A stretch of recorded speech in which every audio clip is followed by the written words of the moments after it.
할렐루야. 지금부터 12월 23일 경건의 시간을 시작하겠습니다.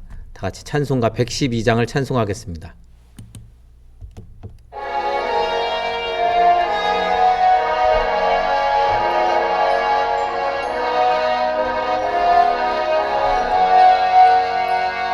그 맑고 환한 밤중에 무천사 내려와 그 손에 빛 받들고서 다 찬송하기를 평강의 왕이 오시니 다 평안하여라. 그 소란하던 세상이 다 고요하도다. 무천사 날개 펴고서 이 땅에 내려와 그때에 부른 노래가 또다시 들리니 이 슬픔 많은 세상에 큰 위로 넘치고 온 세상 기뻐 뛰놀며 다 찬송하도다. 이 괴로움 많은 세상에 짐지고 가는 자 그 험산 줄령 넘느라 온몸이 고난아 이 죄악 세상 살 동안 새 소망 가지고 저 천사 기쁜 찬송을 들으며 쉬어라. 예 선지에 언능하여 베들레헴 성에 주 예수 탄생하시니 온 세상 구주라. 저 천사 기쁜 노래를 또다시 부르니 온 세상 사는 사람들 다 와답하도다.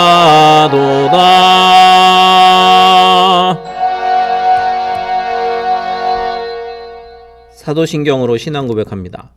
전능하사 천지를 만드신 하나님 아버지를 내가 믿사오며 그 외아들 우리 주 예수 그리스도를 믿사오니 이는 성령으로 잉태하사 동정녀 마리아에게 나시고 본디오 빌라도에게 고난을 받으사 십자가에 못 박혀 죽으시고 장사한 지 사흘 만에 죽은 자 가운데서 다시 살아나시며 하늘에 오르사 전능하신 하나님 우편에 앉아 계시다가 저리로서 산 자와 죽은 자를 심판하러 오시리라.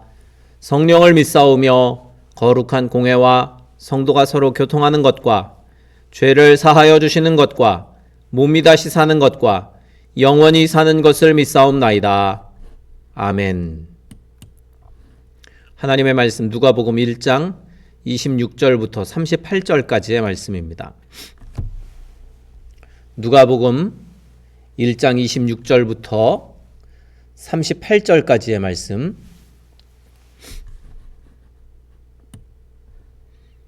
누가복음 1장 26절부터 38절까지의 말씀을 다 같이 한 목소리로 함께 읽겠습니다.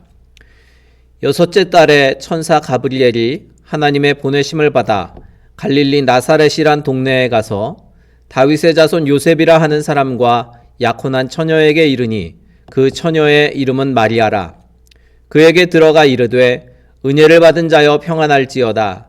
주께서 너와 함께 하시도다 하니 처녀가 그 말을 듣고 놀라 이런 인사가 어찌함인가 생각하매 천사가 이르되 마리아여 무서워하지 말라. 내가 하나님께 은혜를 입었느니라. 보라, 내가 잉태하여 아들을 낳으리니 그 이름을 예수라 하라. 그가 큰 자가 되고 지극히 높으신 이의 아들이라 일컬어질 것이요 주 하나님께서 그 조상 다윗의 왕위를 그에게 주시리니 영원히 야곱의 집을 왕으로 다스리실 것이며 그 나라가 무궁하리라. 마리아가 천사에게 말하되 나는 남자를 알지 못하니 어찌 이 일이 있으리이까.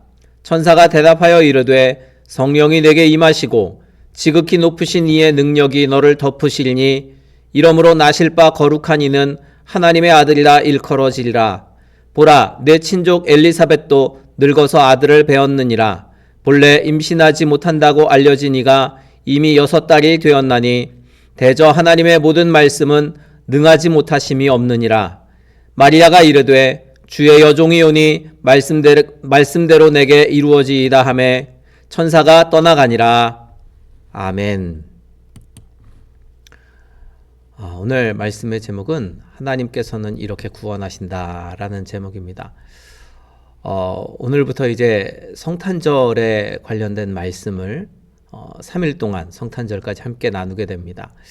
오늘은 특별히 이 누가복음의 말씀인데 이 누가복음의 말씀을 보면 예수님께서 이제 태어나실 것이다라는 이 수태고지 사건, 그것을 1장에는 이제 세례 요한의 이야기의 그 사이에 이 이야기가 들어가 있습니다. 그래서 이렇게 이 누가는 우리들에게 분명한 메시지를 주고 있는데 바로 이 세례 요한, 그는 예수님의 탄생을 위해서 준비된 자이다. 그리고 이 모든 사건들, 일어나는 모든 일들의 주인공은 바로 예수님이시다라는 것을 이 누가는 우리들에게 분명하게 그렇게 가르쳐주고자 하는 것입니다. 이 세례 요한은 예수님의 대관식을 준비할 제사장이고 또 예수님은 다윗의 자손 왕으로 오신 하나님의 아들이시다라는 것을 우리는 기억하면서 오늘 말씀을 생각해 보도록 하겠습니다.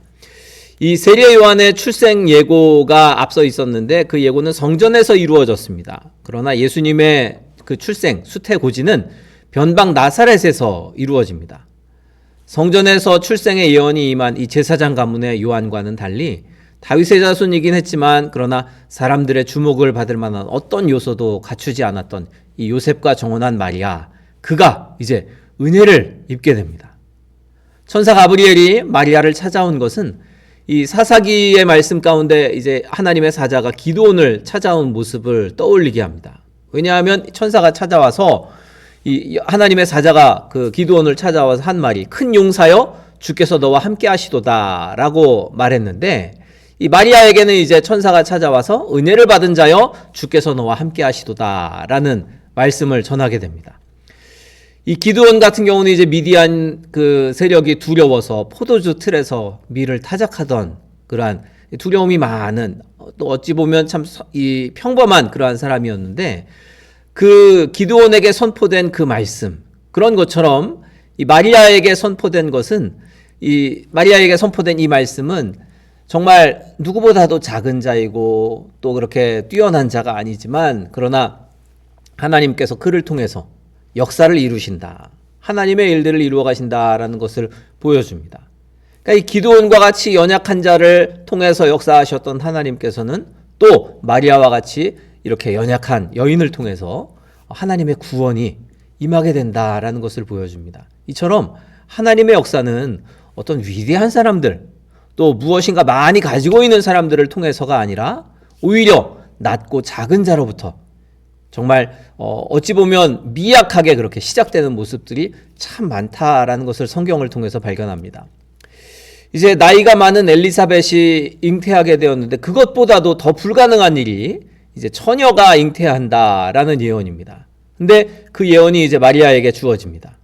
게다가 그 아이가 어떤 아이입니까? 하나님의 아들이라 불리고 또 다윗의 왕위를 얻을 것이고 또 그를 통해서 이스라엘이 회복되리라라는 말씀이 오늘 말씀에 선포되고 있는데 마치 이 구약의 역사 속에서 이삭이나 또 야곱이나 또 요셉이나 또 삼손이나 이런 사람들이 불임 여인들에게서 태어난 그러한 모습들, 그러나 이스라엘을 구원하는, 이스라엘을 건져내는 그러한 사람들로 쓰임받은 것처럼 이제 이 이스라엘이 구원받을 위대한 일이 이 마리아를 통해서 마리아라는 한 여인을 통해서 그렇게 일어나게 된다라는 것입니다. 그런데 우리가 이스라엘의 역사를 잘 생각해 보면 현실적으로 볼 때 이 다윗 왕조가 다시 일어나게 된다, 다윗 왕조가 다시 이제 시작이 된다라는 것은 불가능한 일입니다. 왜냐하면 이미 이 BC 586년에 다윗 왕조가 완전히 다 끝나버렸습니다. 그 이후에 이제 왕조가 다시 일어난 일이 전혀 없었습니다. 거의 600년 전에 무너진 왕조가 다시 일어나서 이제 무궁하게 된다라는 것. 이것은 어찌 보면 현실적으로 불가능한 일입니다. 그러나 하나님께서는 하나님의 말씀과 또 하나님의 능력을 통해서 이 불가능한 일들을 이루실 것입니다. 그래서 이 마리아가 은혜를 입었다라는 것, 그것도 하나님의 주권적인 역사로 일어나는 것인데, 하나님께서는 정말 그 하나님께서 부어주시는 그 주권적인 은혜의 역사로 우리에게 구원의 일들을 이루어 주시고, 또 인류가 하나님 앞에 구원받고 다시 돌아오는, 회복되는 그러한 일들을 이루어 가십니다. 자, 마리아가 이제 천사에게 물었던 이 질문은 사가랴가 세례 요한이 잉태될 것이라는 말씀을 들었을 때의 질문과 거의 비슷합니다. 그러나 이제 마리아는 사가랴와는 달리 그 말씀에 순종하겠다라고 그렇게 고백을 했습니다. 성령이 내게 임하시고 지극히 높으신 이의 능력이 너를 덮으시리니 라고 35절에 기록이 되어 있는데, 이 천사의 선언은 예수님께서 승천하실 때 성령이 너희에게 임하시면 너희가 권능을 받고 라고 하신 그 말씀을 생각나게 하는 그러한 말씀입니다. 마리아나 또 예수님의 제자들은 그 말씀 앞에 순종했습니다. 그래서 하나님의 능력이 그들에게 임하게 되었고, 그들을 통해서 하나님의 나라가 확장되어지는 일들이 일어났던 것입니다. 하나님의 나라는 세상에서 성공한 사람, 능력이 뛰어난 사람, 재물이 많은 사람, 이런 사람들이 아니라 말씀에 순종하는 사람들에 의해서 세워져 갑니다. 그러므로 우리가 말씀에 순종한다면 하나님의 능력이 우리에게 임하게 될 것입니다. 그리고 하나님의 능력이 우리에게 주어지면 우리는 하나님의 큰 일들을 감당할 수 있습니다. 우리를 통해서 하나님이 일하신다, 그것을 우리가 믿는다면 우리는 세상을 변화시키는 권세자가 되는 것입니다. 지금도 하나님께서는 가난한 자, 낮은 자, 소외된 자, 또 보잘것없는 이들, 그들을 통해서 놀랍게 역사하십니다. 그들을 사용하셔서 위대한 일들을 이루시는 것입니다.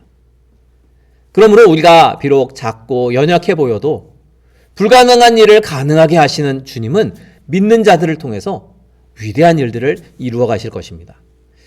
이제 성탄절을 며칠 앞둔 이 시기에 더욱 주님이 행하신 그 큰 일들을 우리가 기억하면서 그 모든 일들에, 또 앞으로 주님께서 이루어 가실 일들에 우리가 쓰임받기를 주님의 이름으로 축원합니다. 우리 아까 불렀던 찬송가 112장 다시 한번 찬양하고 통성으로 기도하시다가 자유롭게 마치도록 하겠습니다. 찬송가 112장 찬양하고 통성으로 기도하실 때 오늘 말씀을 기억하면서 우리가 주님께 쓰임받게 하여 주시고, 또 우리를 통해서 주의 위대한 일들이 이루어지게 하소서 기도하시고, 또 우리 교회를 위해, 그리고 우리 교회 몸이 아픈 분들을 위해, 또 각 가정의 인가기도를 위해서도, 또 우리 나라와 민족을 위해서도 통성으로 기도하시다가 자유롭게 마치도록 하겠습니다. 찬송가 112장입니다.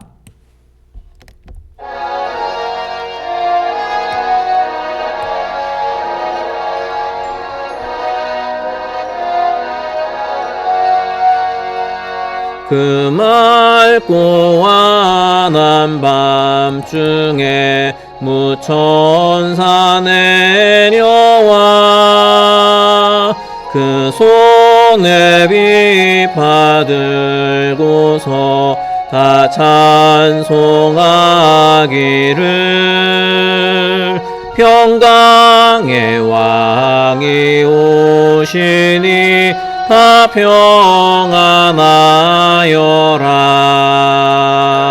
그 소란하던 세상이 다 고요하도다. 무천사 날개 펴고서 이 땅에 내려와 그때에 부른 노래가 또다시 들리니